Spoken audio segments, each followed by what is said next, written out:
আসসালামু আলাইকুম, কেমন আছো সবাই? আশা করি ভালো আছো। আজকে আমরা দেখব সংখ্যা পদ্ধতির রূপান্তরে কিভাবে বাইনারি থেকে ডেসিমেল আসবো, আমরা কিভাবে অক্টাল থেকে ডেসিমেলে এবং কিভাবে হেক্সাডেসিমেল থেকে ডেসিমেলে আমরা আসতে পারি সে পদ্ধতিগুলো আমরা দেখব। আমরা যখন কোন ডেসিমেল থেকে যখন অন্য কোনো সংখ্যা পদ্ধতিতে গিয়েছিলাম তখন দেখেছিলাম ওই যে বেসগুলো আছে ওগুলো দিয়ে ভাগ দিতে হয়। তবে যখন বাইনারি থেকে যখন ডেসিমেল বা অক্টাল থেকে ডেসিমেল বা হেক্সাডেসিমেল থেকে যখন আমরা ডেসিমেলে আসবো তখন এই বেসগুলো গুণ আকারে হয় এবং ওদের পজিশন অনুযায়ী পজিশন 0 থেকে ক্রমান্বয়ে বাড়ে, এই পজিশনগুলো পাওয়ার আকারে থাকে। তো কিভাবে আসে এইগুলো আমরা দেখি। আমরা যদি প্রথমে দেখি এইদিকে দেখো, বাইনারি থেকে যদি আমরা ডেসিমেলে আসি, একটা বাইনারি সংখ্যা বলো। আমি যদি ধরে নেই 001, এটা একটা বাইনারি সংখ্যা আছে, আমরা এটাকে ডেসিমেলে আসবো। সেক্ষেত্রে আমি কি বলেছি, যে সংখ্যাগুলো আছে বাইনারি সংখ্যার বেস কত 2, তাহলে প্রত্যেকটার সাথে 2 গুণন আকারে থাকবে। 1 এর সাথে 2 গুণ প্লাস হচ্ছে 0 এর সাথে 2 গুণ আকারে থাকবে, এভাবে 2 আকারে থাকবে। এবং এদের পজিশন কি, 1 এর পজিশন কত, আমি যদি 0 থেকে ধরি তাহলে 0 এর পজিশন আছে 1 2 3 4, এগুলো এদের পজিশন। তো প্রথমেই আসবে 1 into 2, অর্থাৎ পজিশন অনুযায়ী পাওয়ার হবে 0 1 2 3 4। এখন দেখো আমরা যদি পিছন সাইড থেকে আসি, 2 টু দি পাওয়ার 0 মানে কত, 2 টু দি পাওয়ার 0 বা হচ্ছে আমরা যদি বলি তোমাদের সোহান স্যার টু দি পাওয়ার 0, তাহলে তোমার সোহান স্যারের ভ্যালু কত হবে 1, অর্থাৎ যে কোনো সংখ্যার উপর যদি পাওয়ার টু দি পাওয়ার 0 থাকে সেটার ভ্যালু আসে 1।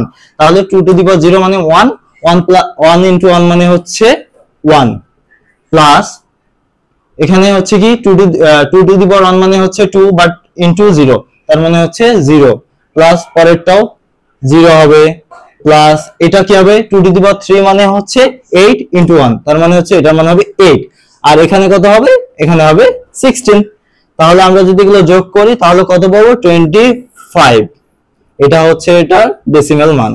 অর্থাৎ আমরা যদি 11002, এটা হচ্ছে একটা বাইনারি সংখ্যা, এটাকে যদি আমরা ডেসিমেলে নিই তাহলে এটার ভ্যালু পাবো আমরা 25। একইভাবে আমরা অক্টাল থেকে ডেসিমেল সংখ্যা বের করতে পারবো এবং হেক্সাডেসিমেল থেকে আমরা ডেসিমেল বের করতে পারবো। এখন তাহলে দেখি আমরা কিভাবে আমরা অক্টাল থেকে ডেসিমেলে আসবো। আমরা যদি একটা সংখ্যা নেই, মনে করো অক্টাল একটা সংখ্যা নিলাম, কত নেই বলো তো, 1 2 5, এটা হচ্ছে একটা অক্টাল সংখ্যা।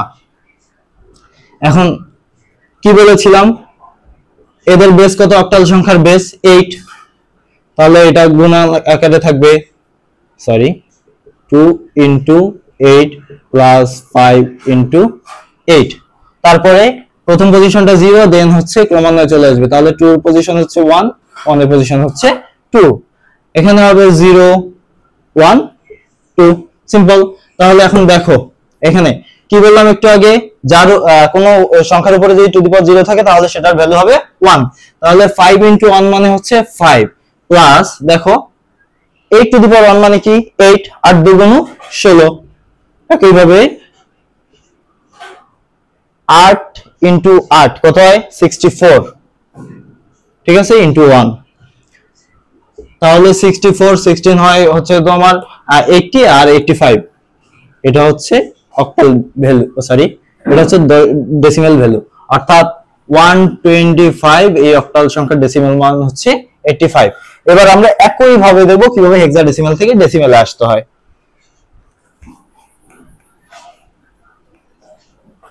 একটা হেক্সাডেসিমেল সংখ্যা বলো 4F7, এটা ধরে নিলাম আমরা একটা হেক্সাডেসিমেল সংখ্যা।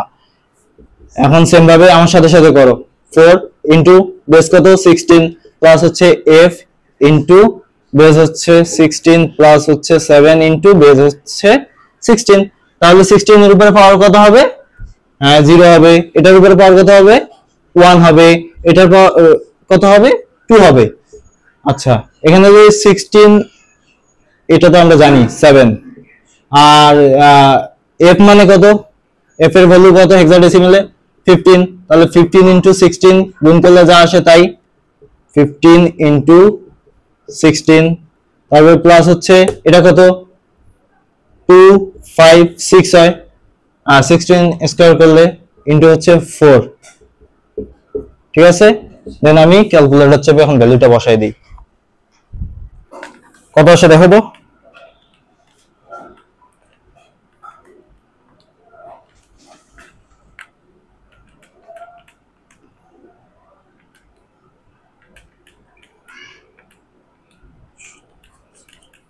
তাহলে আসে 1271 এটা হচ্ছে তোমার ডেসিমেল ভ্যালু, অর্থাৎ 4F7 যে হেক্সাডেসিমেল সংখ্যা আছে ওর দশমিক মান হবে 1271।